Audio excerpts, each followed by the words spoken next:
Renault Zoe accounts for 1 in 5 European EV sales, and in this updated ZE50 battery form now goes further in its efforts to persuade Super Mini buyers of its all-electric virtues. 245 WLTP rated miles to be exact. A more powerful 100 kilowatt R135 motor delivers stronger acceleration, plus there's a smarter look both for the exterior and the cabin. If you've always liked the thought of an all-electric Super Mini but needed more convincing to buy one, Renault hopes that what's on offer here will be enough to make you think again. If you've tried an earlier version of this Zoe, as is quite possible given it's been on sale for close to a decade, you should find that this much improved ZE50 battery version to be quite a lot more rapid, or at least you will if you get yourself one with the much improved 100 kilowatt R135 electric motor. The previous 80 kilowatt R110 motor still continues on lower down the range, and in the LCV version of this model, the Zoe van too.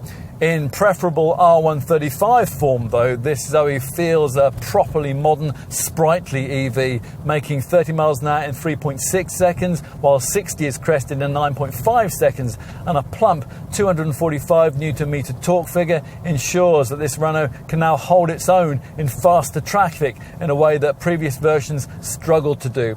The 87 miles an hour top speed is inevitably a lot less impressive, but this Renault does charge up towards it with a level of zeal that will decimate the WLTP rated 245 mile driving range. That's a 30% improvement over the previous 40 kilowatt hour battery pack. You can maximise frugality by regularly activating the provided eco meter, and that restricts throttle output, and by selecting the extra B setting now provided for the single-speed auto gearbox. That maximises regenerative energy harvesting, enhancing engine braking so much that you'll hardly ever need to use the brake. Refinement is superb. Ride quality is a little less so, although it does improve at highway speeds.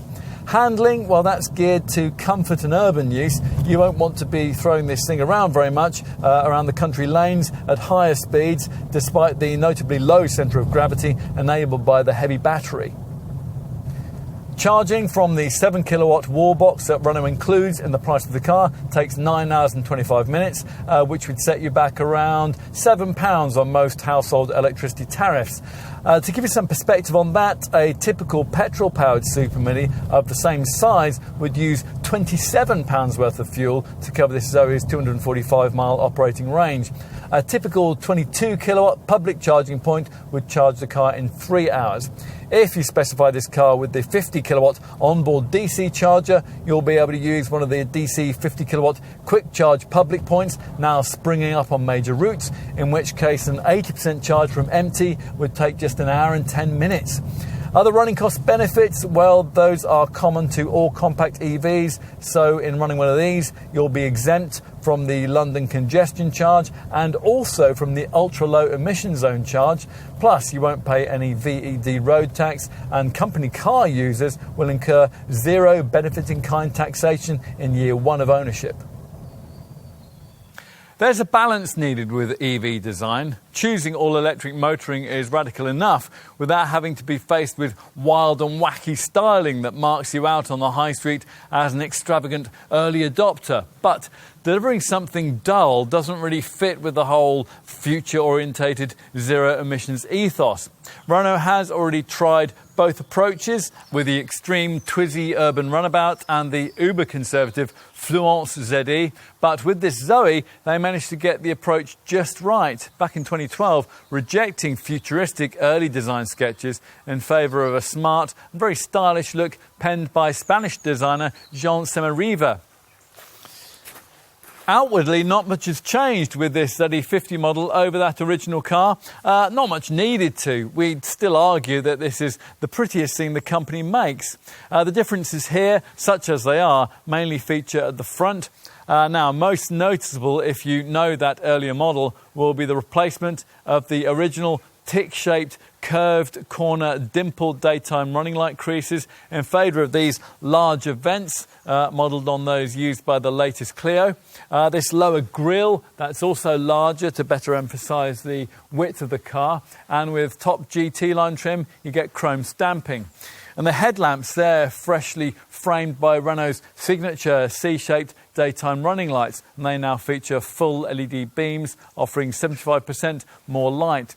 The familiar big central Renault badge, which now gets a 3D finish, continues to double as a charging port, and it flips open to reveal both the Type 2 AC plug and, where fitted, the connector for this revised model's new 50 kilowatt DC fast charger.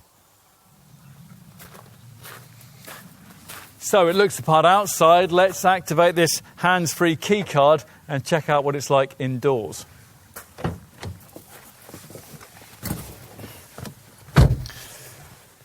Well, the new single colour dash has been completely redesigned with this central horizontal strip to emphasise its width. Plus there are upgraded soft touch materials and lots of smart metallic highlights. The 3-spoke wheel now also looks far more appealing, as does the more usable, squarer 10-inch TFT instrument binnacle screen you view through it. A further EasyLink infotainment screen lies on this floating centre dash panel, 7 inches in size on the mainstream models, or as here, 9.3 inches with this top variant. Inevitably, because the battery pack is mounted beneath the front and rear seats, you have to sit fairly high up in this car, which is why, unfortunately, it's still not possible to have a height adjustable driver's seat. Still, the wheel has enough adjustment for reach and rake to ensure that most will be able to find an acceptable driving position. Nice touches include the beautifully finished gear shifter and the silver door pulls, while from mid-range trim upwards, the seat upholstery is made from 100% recyclable material, apparently including old Renault seat belts, and on this top variant it features part synthetic leather trim.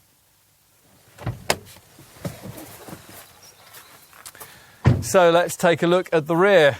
Once inside, you'll find more room than most Super Minis can offer, and vastly more than you get in either an E208 or a Corsa E.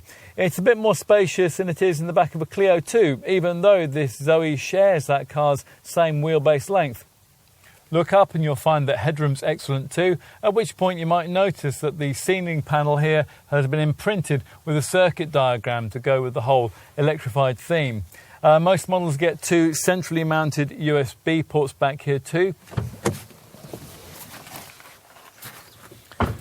Let's finish with a look at the boot. Now, the boot of a Super Mini EV ought to be bigger than that of a combustion engine model. After all, battery-powered cars sit on a chassis that would normally have to package in the fuel tank and a bulky internal combustion engine. That's all space that in an EV is more compactly occupied by an electric motor and by a set of batteries. So it's a bit disappointing to find that the 338 litre capacity of this trunk is 53 litres less than what you get in the shorter Clio. Still, it is around 30 litres more than you get in those E208 and Corsa E direct rivals we mentioned earlier, so that is some compensation.